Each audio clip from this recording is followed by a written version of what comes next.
CISL 650 presents the best of food and wine with Anthony Gismondi and Kasey Wilson live from the Wines of Canada stage at the 2017 Vancouver International Wine Festival. Now, here's Tony and Kasey.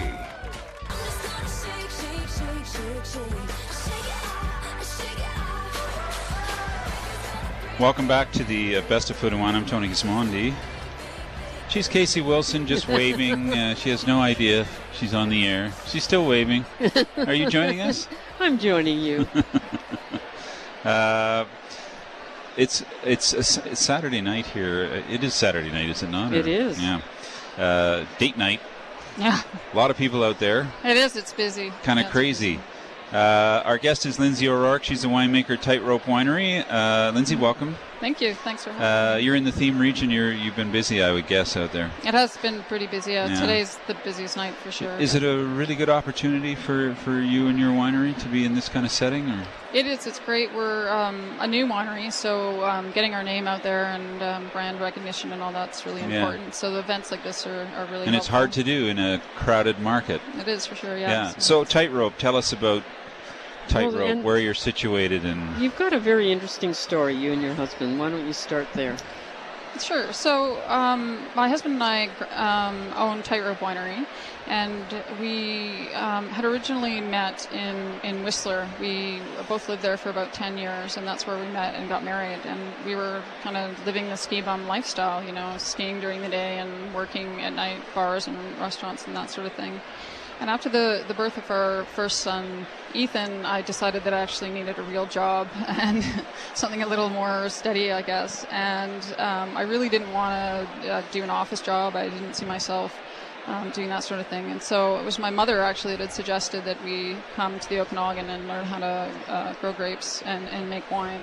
And I have a science background, biology and agriculture, and that sounded like a great idea to me. I've always had family who lived in the Okanagan, so we were aware of the industry here, and we love the area. And so in 2003, we sold up everything and moved to the Okanagan to start our education. And we started at Okanagan College with the viticulture courses, and eventually that took us to New Zealand, where we went to Lincoln University. I got bachelor degrees in viticulture and enology there. Wow. I know, very impressive. That's very impressive to do that all. And what brought you back here? Well, like I said, I'd spent a lot of time in the Okanagan as a child. Our families always had our summers up with aunts and uncles and that kind of thing. And we eventually settled in Naramata. We bought a property there in 2007. And Naramata had always been a favorite spot of mine, growing up as a kid. And it was also this burgeoning wine area that we knew had really nice terroir and good growth and good grapes. So that's why. And now has 45 wineries on it. That's right. Yeah. Yeah. But you're one of them along the bench there. Lincoln is kind of a cool place because it's like a cool climate institute there. Yes, so that's right. You would have gotten a lot of good information about growing in our situation, I guess. We did, yeah. So it is cool climate focus, which is really nice. And it has a really good practical aspect to the degree program. Like you get your own row of grapes to take care of, and you prune them, and you grow them, and then you get to make wine from those grapes. So it's a very hands-on practical program, too. So Tightrope is focused today. You brought a Riesling and a Pinot Noir, but the grapes that you're growing, are there anything else? Is that sum up your interest, or? Well, these are two of my babies, I suppose, but we also do an estate Viognier as well, which is really put a lot of work into that. And then we also do a really unique red blend called Vertigo, and that's a blend of Merlot, Barbera, and Cabernet Franc. And is all of your fruit grown on the bench, or do you reach out for other? We grow about 50% of our fruit right now, and then buy the rest. And we're trying to focus 100% on the bench. Yep. There are two wines that we haven't been able to source all of our grapes yet from the bench, but that's our focus for sure. Yeah. So. Okay, well, we should start with the Riesling. Now, you brought along the 2012. Okay, that's got a nice little bit of age on it. Well, that's part of the reason that I brought it. I wanted to show how well our Rieslings can age and how nicely they're actually showing now that it's 6 years on. So it's got a fantastic nose. There's a little bit of Clare Valley in there for me too. It's really interesting.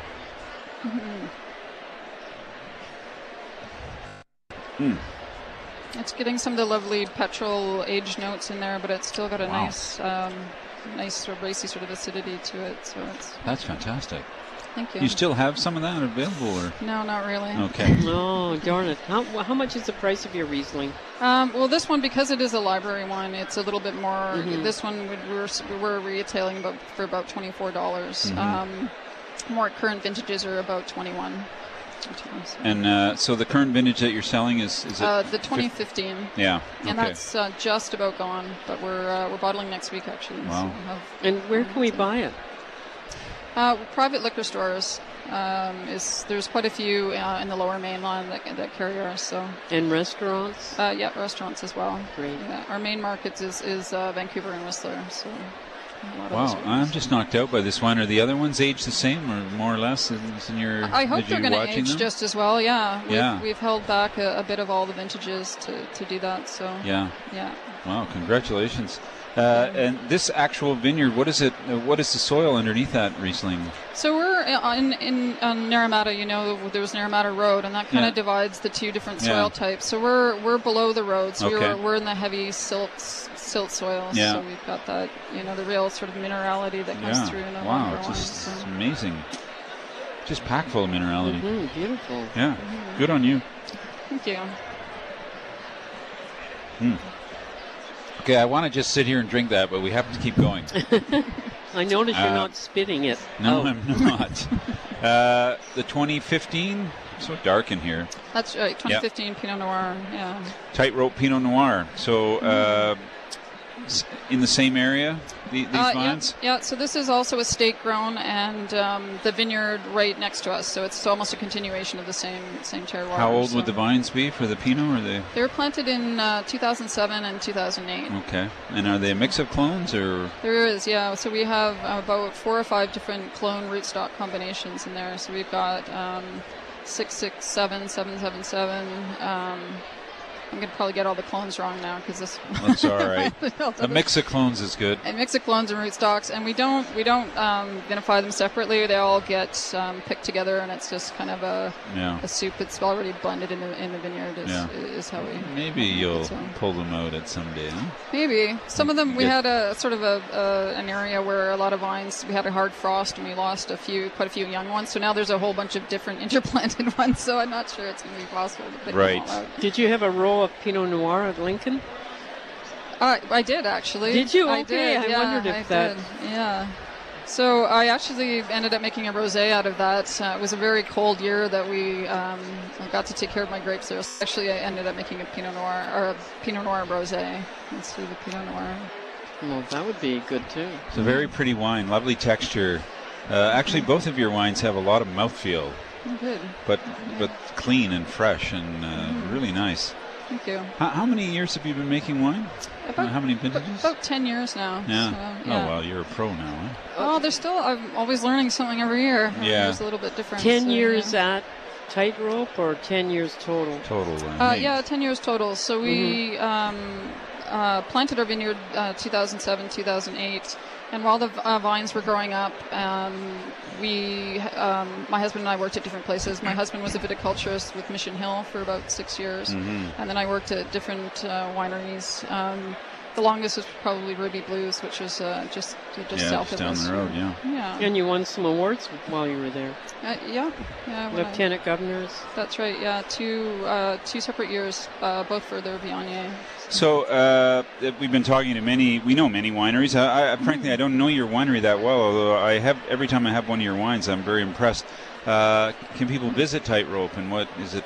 They can, yeah. What's the experience like there? We built the winery in 2014, and so the wine shop opened just 2 years ago. So every spring we're open April through to October. Okay. So we're open every day for tasting and sales. And online your wines are available? Or they are, yeah. Do you have a club, or do you need to do that? Or? Yes, that too. Yeah, we have a wine club that we ship out twice a year, 2 cases per year, and wine club members get a lot of exclusive things that non-members. Yeah. Like we've done for example, we've done a Muscat this year, and it's going to be a 30-case production, so that's pretty much all allocated for the wine club. So do you get any time to either collaborate or go to other wine regions now and catch up with what's going on with maybe some of these varieties? It's been a pretty busy 10 years. Yeah, I would bet. Getting us up and established, but yes, I've been kids and the winery is a large child to take care of. But so we've been to Italy in the last 4 or 5 years, and then I was just down in Napa a couple summers ago. So I would definitely like to get out more.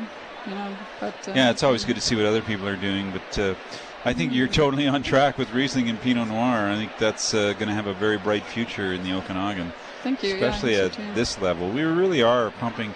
I was talking to some international people today who were just shocked at the quality of BC wine. Mm-hmm. And, they've never had it, but I don't know what they were thinking before, but they sure changed their mind this week. Mm-hmm. So it was great. My dad was actually here last night for the show, and that was one of his comments. He's like, I expected to have wines that I couldn't drink and would throw, and he said there weren't any. He said they were all amazing. Jeez, your dad kind of depressing. You should be a wine writer. Yeah. He's just very forward. Yeah.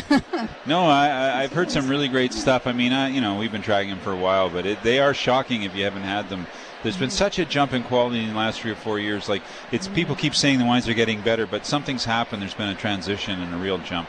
I think so, too. Lyndsay O'Rourke, winemaker and owner at Tightrope Winery, thanks so much for joining us and bringing us 2 fantastic wines. The Tightrope Riesling, we had the 2012. You'll get a younger vintage if you visit the winery or go online. And the 2015 Tightrope Pinot Noir. Mm-hmm. Thanks so much. Well, thank you. Thanks for having me. Yeah, nice to meet you. Fantastic. You see, there's just so much going on in BC, it's almost impossible to keep track of everybody now. 45 wineries on the bench. That is a shocking number. It is. And we don't have one.